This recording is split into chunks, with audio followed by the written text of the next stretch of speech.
الحمدللہ وحدہ والصلاۃ والسلام علی من لا نبی بعد اما بعد۔ معزز دوستو، آج 21 محرم الحرام سن 1442 ہجری ہے، بمطابق 11 ستمبر 2020 ہے۔ جمعۃ المبارک کے مقدس اجتماع میں میں آپ کی خدمت میں ایک مختصر پیغام عرض کرتا ہوں۔ ہمارے معاشرے میں گناہوں کی کثرت اور حدود سے تجاوز کی بنیادی وجہ اللہ کے خوف کا دلوں سے نکل جانا ہے۔ جب اللہ کا خوف انسان کے دل میں ہوتا ہے تو کبھی بھی بندے سے غلطی نہیں ہوتی، اور اگر ہوتی ہے تو بندہ اس غلطی کی معافی اور تلافی کرتا ہے۔ میں آپ کی خدمت میں کئی مثالیں اس پر عرض کیے دیتا ہوں۔ مثلاً قرآن کریم میں ہے، اللہ رب العزت فرماتے ہیں کل المؤمنین یغضوا من ابصارہم ویحفظوا فروجہم۔ فرمایا اے نبی پاک صلی اللہ علیہ وسلم، آپ امت مسلمہ کے نوجوانوں کو یہ پیغام دے دیں کہ وہ اپنی آنکھ کی حفاظت کریں، اپنی شرمگاہ کی حفاظت کریں۔ اللہ پاک نے شرمگاہ کی حفاظت سے پہلے آنکھ کی حفاظت کی بات کی ہے۔ بنیاد یہ ہے کہ اگر آنکھ صحیح چلے گی تو انسان کے معاملات صحیح ہوں گے، اور اگر آنکھ کا استعمال غلط ہو جائے گا تو انسان غلط کاری میں مبتلا ہو جائے گا۔ ایسے ہی اللہ نے حضور پاک صلی اللہ علیہ وسلم کی زبان اقدس سے امت مسلمہ کی خواتین کو بھی یہی پیغام دیا ہے کل المؤمنات یغضضن من ابصارہن ویحفظن فروجہن۔ فرمایا مؤمنات عورتوں کو فرما دیں کہ وہ اپنی آنکھ کی حفاظت کریں، اسی بنیاد پہ وہ غلط کاری سے بچ جائیں گی۔ میرے دوستو، قرآن کریم کی یہ آیتیں ہمیں بتاتی ہیں کہ ہم اپنی آنکھ کا صحیح استعمال کریں۔ یہ کل کی بات ہے، ایک جگہ بات ہو رہی تھی تو میں نے ایک دوست کو کہا، میں نے کہا اگر ہمارا معاشرہ زنا سے بچ جائے نا تو بہت زیادہ پرامن بن جائے گا۔ انہوں نے کہا زنا کا مطلب؟ میں نے کہا بد نظری۔ کہتے بد نظری زنا ہے؟ میں نے کہا رسول اللہ صلی اللہ علیہ وسلم نے فرمایا ہے کہ اگر آنکھ غلط استعمال ہوگی تو یہ آنکھ کا زنا ہے، ہاتھ غلط استعمال ہوگا یہ ہاتھ کا زنا ہے، اسی طرح کان غلط استعمال ہوگا، جہاں اللہ کی نافرمانی میں استعمال ہوگا یہ کان کا زنا ہے۔ ہم صرف زنا شرمگاہ کا سمجھتے ہیں۔ تو میں نے کہا یہ ساری چیزوں کی بنیاد یہ ہے کہ ہم اللہ کی قائم کردہ حدود، boundary, line of the control کو کراس کر جاتے ہیں، یہ بنیاد بنتی ہے۔ رسول اللہ صلی اللہ علیہ وسلم کی حدیث ہے کہ اگر کوئی نوجوان جا رہا ہو اور اس کا دل اس کو مجبور کرے کہ تو کسی لڑکی پر، کسی غیر محرم پر اپنی نظر کو اٹھا کے دیکھ، اور وہ شیطان کے کہنے پہ نظر اٹھا کے دیکھنے لگے، یکایک اس کے دل میں آئے کہ میرا اللہ مجھ سے ناراض ہو جائے گا، فوراً اس کے دل میں آئے کہ یہ کام غلط ہے، مجھے نہیں کرنا چاہیے، وہ اپنی نظریں جھکا لے۔ فرمایا وجد حلاوت الایمان، یہ دنیا میں ہوتے ہوئے جب عبادت کرے گا تو اس کو اپنے عبادت میں ایمان کا مزہ محسوس ہوگا۔ آج ہم لوگ کہتے ہیں ہمیں نماز میں اللہ کا خیال نہیں رہتا، نماز میں ہمیں آخرت کا خیال نہیں رہتا، نماز میں ہمیں شریعت کا خیال نہیں رہتا، نماز کی رکعتیں بھول جاتی ہیں۔ میرے دوستو، اس کی بنیادی وجہ یہ ہے بندہ غلطی میں پڑھتا ہے تو پڑھتا ہی چلا جاتا ہے۔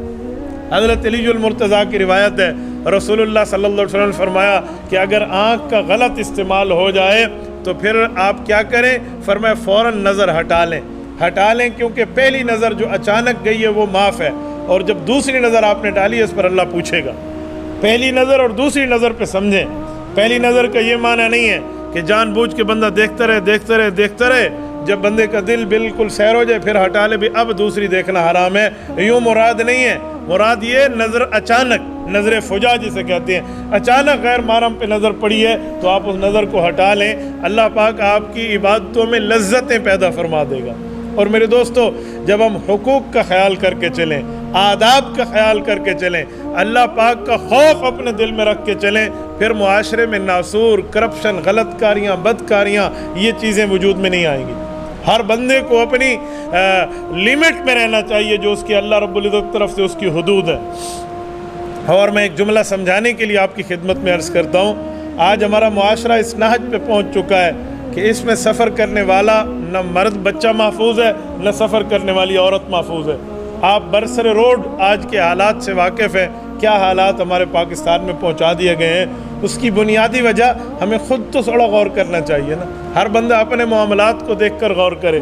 میں بعض اوقات حیران ہو جاتا ہوں، یہ جو ہمارا موٹر وے کا کل پرسوں کا واقعہ ہے، اس پر کچھ لوگ کیا سے کیا کیا سرائیاں کر رہے ہیں. کہتے ہیں جی خاتون کو پیٹرول چیک کر کے موٹر وے پہ چلنا چاہیے تھا, پیٹرول ختم ہو گیا تو اس کی غلطی ہے. میں نے کہا اگر گاڑی خراب ہو جاتی تو چلو پیٹرول کی ٹینکی فل ہوتی, گاڑی خراب ہو جاتی اسے رکنا پڑتا تو یک طرفہ فیصلہ تو نہ کرے نا, دونوں طرف دیکھا جائے. معاشرے میں اگر غلطی کسی کی ہے, چلو وہ بغیر محرم کے نکل پڑی ہے, تو غلطی ان کی نہیں ہے جنہوں نے اپنی ماں بہن کی تمیز بھی نہیں دیکھی, غلطی ان کی نہیں ہے جنہوں نے حدود کو کراس کیا. تو ہمیں دونوں طرف دیکھنا چاہیے. یہ غلطیوں کی بنیاد ہے. اس کی وجہ ہمارے دل سے اللہ کا خوف نکل گیا, ہمارے دل سے آخرت کا خوف نکل گیا ہے, جزا و سزا کا خوف نکل گیا ہے. ہمیں یہ سب چیزیں سامنے رکھنی پڑیں گی. وہ کہتے ہیں نا بات کرنے سے پہلے بندہ سوچے, بات کرنے, وہ کہتے ہیں نا پہلے بولو نہیں بلکہ پہلے تولو اور پھر بولو. اس کا مطلب یعنی کوئی کام آپ کر رہے ہو, کوئی جملہ آپ بول رہے ہو, کوئی فیصلہ آپ کر رہے ہو, کوئی سوچ اپنے خیال میں لا کر اس کو عملی جامہ پہنا رہے ہو, تو پہلے بندہ یہ سمجھے کہ اگر اللہ کی دربار میں کل قیامت کے اندر مجھ سے اس چیز کی پوچھو جائے تو میں کیا جواب دوں گا. اگر میرے پاس وہاں صحیح جواب دینا موجود ہے وہ کام کر گزریے. آپ کا ضمیر آپ کو کہے گا آپ کے پاس جواب موجود ہے, آپ اللہ کے دربار میں اس کا جواب پیش کر سکتے ہیں اور وہ قبول کر لیا جائے گا. آپ کر لیں. کیوں؟ ضمیر کبھی غلط بندے کو نہیں سمجھاتا. اور اگر آپ کا ضمیر آپ کو یہ آواز دے کہ اللہ کے دربار میں جہاں انبیاء, اولیاء, اصحاب, اتقیاء, اصفیاء پوری دنیا موجود ہوگی اور مجھ سے اس چیز کی باز پرس ہو گئی اور میں جواب نہ دے پایا, تو وہ ابھی سے ہی بندہ چھوڑ دے نا, ابھی سے ہی چھوڑ دے. واللہ العظیم بعض اوقات انسان کا نفس اس بات پہ ابھارتا ہے, دل اس بات پہ ابھارتا ہے کہ یہ کام کرو, اس نے تمہیں گالی دی ہے جواب میں گالی دو, اس نے یہ کیا یوں کرو. لیکن بندے کی ایک سوچ ضمیر کی سوچ بھی ہوتی ہے, ایمان کی آواز بھی ہوتی ہے, ذرا اس کو بھی تو سن لے. حدیث پاک میں ہے ہر بندے کے ساتھ ایک شیطان کا شتونگڑا ہوتا ہے اور ہر بندے کے ساتھ ایک فرشتہ ہوتا ہے. جب بندے کو غلط خیال آتے ہیں وہ شیطانی خیال ہے, اور فوراً بندہ کہتے ہیں یار غلط ہے نہ کروں, وہ فرشتے کی طرف سے ڈالا جانے والا خیال ہے. لیکن انسان اتنا کمزور ہے کہ وہ فرشتے کے خیال کو ویلیو ہی نہیں دیتا جو وہ ڈالتے ہیں ہمیں. ہم کہتے ہیں نہیں پھر دیکھا جائے گا, اس نے یوں کیا. ایک بندے نے مجھے کہا, میں نے کہا آپ نے گالی کیوں دی؟ کہا اس نے گالی دی ہے. میں نے کہا بیٹا اس نے گالی دی ہے تو صبر کر لیتا. کہا کیوں؟ اس نے گالی دی ہے, میرے منہ میں زبان نہیں ہے. میں نے کہا ناراض تو نہیں ہوں گے؟ کہتے نہیں آپ بولیے. میں نے کہا کتا آپ کو کاٹے, آپ جا کر کتے کو چک لگاؤ گے؟ تو کیوں؟ میں نے کہا کتے کے منہ میں دانت ہے, اس نے کاٹا ہے, تیرے منہ میں دانت نہیں ہے, تیرے منہ میں دانت نہیں ہے, تو بھی چک لگا. کتا چک لگائے, کتا کاٹ لے تو جواب میں کاٹا نہیں جاتا. میں نے کہا کوئی گالی دے تو جواب میں گالی نہیں دی جاتی. آپ گالی نہ دینا. آج کل معاشرے میں ایک عجیب روش چل پڑی ہے, میں اس فیملی کے ساتھ بہت اچھا ہوں, کیوں؟ یہ میرے ساتھ اچھے ہیں. میں اس خاندان کے ساتھ بہت اچھا ہوں, کیوں؟ یہ میرے ساتھ اچھے ہیں. یہ حسن سلوک نہیں ہے. وہ اچھے ہیں تو اسی لیے اچھا کر رہا ہے, یہ کون سی اچھائی ہے؟ وہ تیرے ساتھ حسن سلوک نہ کرتے تو پھر بھی حسن سلوک کرتا شریعت کے حکم کو دیکھ کے, یہ حسن سلوک ہے, یہ اچھائی ہے. اچھوں کے ساتھ تو ہر کوئی اچھا ہوتا ہے, اچھوں کے ساتھ تو ہر کوئی اچھا ہے. نہد شاخ پر میں و سربر زمین. علامہ محمد اقبال رحمہ اللہ فرماتے ہیں کہ جس درخت کی شاخ پر میوہ اور پھل لگے ہوتے ہیں نا, وہ شاخ جھکی ہوئی ہوتی ہے, اور جو شاخ میوے اور پھل سے آری ہوتی ہے نا, وہ اٹھی ہوئی ہوتی ہے. تو کسی کی گالی کے جواب میں صبر کر لینا, کسی کی زیادتی کے جواب میں صبر کر لینا, یہ اپنے ماں باپ کی اچھی تربیت کا مظہر ہوتا ہے. ماں باپ نے میری تربیت اچھی کی ہے, میرا ظرف یہ ہے, میرا خاندان, میں خاندانی آدمی ہوں, میری تربیت کا یہ نتیجہ ہے کہ میں اس پر صبر کر رہا ہوں. یہ لیمٹ ہے ہماری. ہمیں کچھ یوں تو سمجھنا چاہیے, یوں تو دیکھنا چاہیے. کتے کو کاٹنے والا جواب بعد میں جا کے کتے کو نہیں کاٹتا, کیوں؟ وہ کہتے ہیں میں کتا تو نہیں ہوں, کتا تو یہ ہے. تو بھائی جو گالیاں دے رہا ہے وہ غلط کار ہے, آپ غلط کار تو نہیں ہے نا. آپ تو زیادتی نہ کریں نا, آپ تو ٹھیک رہیں. اس کی مثال ایسی ہے, ایک بندہ یہاں سے گیا جمعہ نماز کے بعد, تو اس نے دیکھا اس کی جوتی کوئی اٹھا کے لے گیا, تو یہ بھی کسی کی جوتی چوری کر کے لے گیا. مجھے بتائیں جو پہلا چور تھا اس نے جرم کیا ہے, اس کی جوتی اٹھائی ہے, میں مانتا ہوں, لیکن جو اس نے کسی کی اٹھائی ہے, اس نے چوری نہیں کی, اس نے جرم نہیں کیا, اس نے غلط کام نہیں کیا. حق تھا یہ آخر میں انتظار کرتا, تھوڑا رک جاتا. جب سارے نمازی نماز پڑھ کے چلے جاتے, اگر کوئی بچی ہوئی جوتی ہوتی تو استعمال کر لیتا, نہیں تو صبر کر لیتا.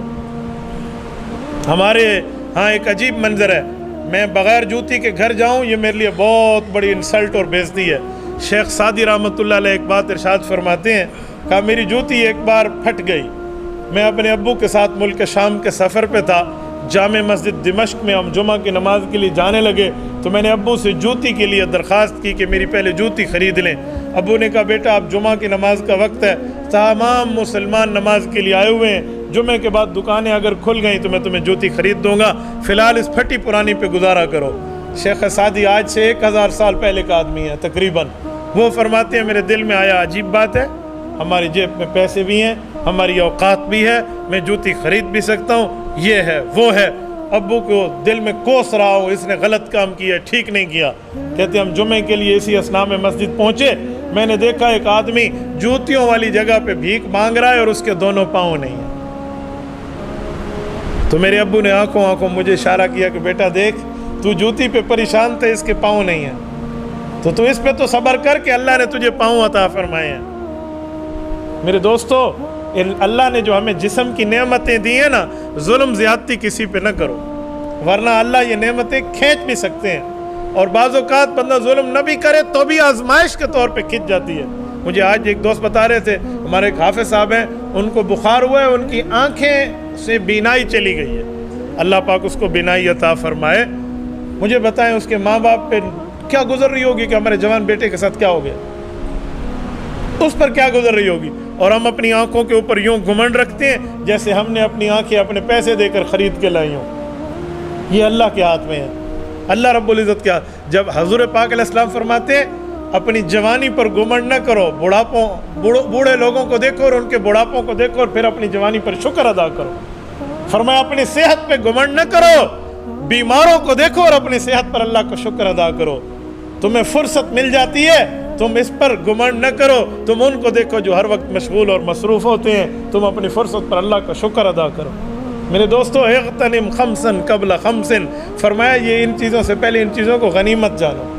چھوٹا سا بندہ بیمار ہو جائے، تکلیف ہو جائے، آہ آہ کرنے لگ جاتا ہے بندہ، اللہ اللہ کرنے لگ جاتا ہے بندہ، اور رونے لگ جاتا ہے، اور اس کے آنسو جاری ہو جاتے ہیں، میرا اللہ تو رحمت کر دے۔ او بھائی، اللہ سے رحمت کی جتنی امید تم نے رکھی ہے، جس پر تم ظلم کر رہے تھے، اس کی معافی کے لیے بھی تو اتنی قیام رکھتے نا۔ میں ایک بار بہت حیران ہوا، ایک بندے نے مجھے کہا، میں نے اسے کہا فلاں بندہ آپ کے خاندان میں مستحق ہے؟ کہتے جی ہاں۔ میں نے کہا اس کی بہت سے لوگ تعاون کرتے ہیں، مجھے پتہ چلا آپ لوگ فیملی والے ہیں، آپ اس کا تعاون کیا کریں، بہت اچھی بات ہے۔ مجھے کہنے لگا جو چیزیں اس کو ملی ہوئی ہیں وہ اس کے قابل ہے، اچھا گھر ملا ہے، فلاں ملا ہے، فلاں ملا۔ میں نے کہا بھائی یہ نہ سوچیں، یہ سوچیں کہ جو چیزیں ہمیں میسر ہیں میں اس کے قابل تھا، جو چیزیں مجھے میسر ہیں میں اس کے قابل تھا۔ تو ہمارے اندر یہ بہت بری چیزیں ہیں، اور اس کا نتیجہ کرپشن کی صورت میں، قتل کی صورت پہ، ظلم کی صورت میں، زنا بالجبر کی صورت میں، کیا کیا صورتوں میں نکلتا ہے، اس کے ذمہ دار ہم سب ہیں، اس کے ذمہ دار ہم سب ہیں۔ رسول اللہ صلی اللہ علیہ وسلم نے فرمایا جب معاشرے میں یہ بدماشیاں، یہ بےایمانیاں اور یہ بدعنوانیاں اور اس طرح اللہ رب العزت کی نافرمانیاں عام ہو جائیں گی، فَلْيَرْتَقِبُوا عِنْدَ ذَلِكَ رِيحًا حَمْرًا، پھر تمہارے اوپر سرخ آندیاں آئیں گی، اس کا انتظار کرو۔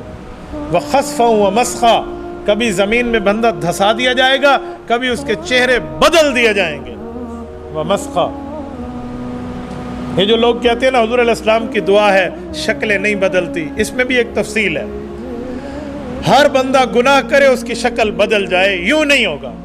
پرانے زمانے میں تو یہ تھا نا کہ گناہ چہرے پہ ظاہر ہو جاتا تھا، فوراً شکل بدل گئی، یوں نہیں ہوگا، اللہ کے رسول کی دعا ہے۔ لیکن کسی بندے نے گناہوں پہ اصرار کیا یا بہت بڑے جرم کر کے اس کے اوپر ڈٹ گیا تو ہو سکتا ہے اس کی شکل بدل جائے، کسی کا دکھ واقعات ہو جائے، کیوں؟ یہ بھی حضور کا فرمان ہے، وَمَسْخًا، فرمایا شکل بدل جائے گی، اور وَآيَاتٍ تَتَابَا، فرمایا تمہارے اوپر آسمان سے یوں نشانیاں اللہ کی اتریں گے، كَنِظَامِ بَالٍ قُطِعَ سِلْكُهُ فَتَتَابَا، فرمایا جس طرح یہ تسبیح ہے، یہ رسول اللہ صلی اللہ علیہ وسلم نے تمثیل فرمائی ہے، مثال دی ہے، فرمایا جیسے یہ تسبیح ہے، اس تسبیح کو ایک جگہ سے ہم کاٹ لیں، قُطِعَ سِلْكُهُ، اس کو سرے سے کاٹ لیں، اور اس کے بعد یہ دھاگے کی ایک سائڈ نیچے جا کے گرے، فَتَتَابَا، پے در پہ اس کے دانے نیچے گریں گے، من کے نیچے گریں گے، پے در پہ، فرمایا تمہارے اوپر عذابات یوں پے در پہ آئیں گے۔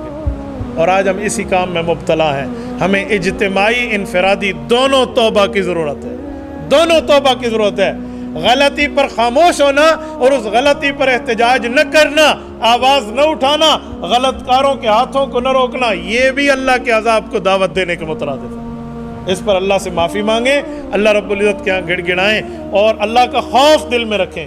ہر کام کرنے سے پہلے سوچیں میرا اللہ مجھے دیکھ رہا ہے، میرا اللہ میرے ساتھ ہے، اللہ نے جوانی دی ہے تو وہ کھینچ بھی سکتا ہے، صحت دی ہے تو وہ لے بھی سکتا ہے، رب نے طاقت دی ہے تو وہ زائل بھی کر سکتا ہے۔ وہ ایک شاعر نے کہا نا، ہم نے دریاؤں کو چڑھ چڑھ کے اترتے دیکھا ہے۔ اگر دنیا میں طلوع جوانی ہے تو زوال جوانی بھی ہے، دنیا میں طاقت ہے تو دنیا میں کمزوری بھی ہے، دنیا میں صحت ہے تو دنیا میں بیماری بھی ہے، ہر بلندی کو زوال ہے، یہ جنت نہیں ہے، یہ دنیا ہے۔ تو بندہ آخرت کو سوچ لے، کچھ معاملات کو سوچ لے۔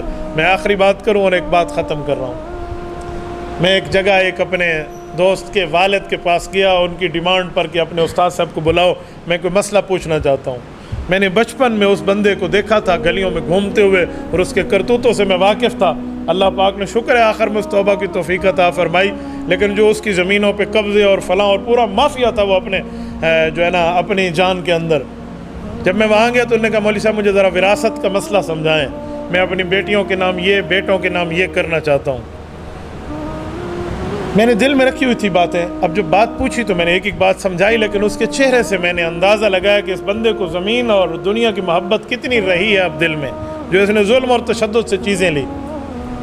وہ صحیح طرح بول بھی نہیں سکتے تھے۔ جب دستخط کا وقت آیا نا، فتویٰ جب پورا بن گیا تو مجھے کہہ رہا تھا مولوی صاحب میں کیا کروں گا، میں نے ان زمینوں یہ اشارہ دیکھے نا ہاتھوں کا، یہ دیکھیں، میں کیا کروں گا، میں نے کچھ نہیں لینا، ان کو دے دو دے دو، یہ اپنی اولاد کے لیے کہہ رہا۔ وہ یوں کہہ رہا، اس کی 70-80 سال کی زندگی جو یوں کے لیے تھی، قبضوں کے لیے تھی، دوسرے کے حقوق پہ ڈاکہ ڈالنے کے لیے تھی، اب وہ 70 سال کی زندگی میں یوں کہہ رہا ہے۔ آپ مجھے بتائیں کیا فائدہ اس میں اور اس میں؟ ہم نے 70 سال گوا دیا، کسی نے ساتھ لے کر نہیں جانا۔ کرتے ہیں لوگ مال جمع کس کے لیے یہاں، کرتے ہیں لوگ مال جمع کس کے لیے یہاں، سلتا ہے آدمی کا کفن جیب کے بغیر۔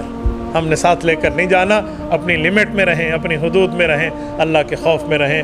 اللہ تعالیٰ آپ کو اور ہمیں صراط مستقیم عطا فرمائے۔ اقول قولی ھذا واستغفر اللہ وآخر دعوانا ان الحمد للہ رب العالمین۔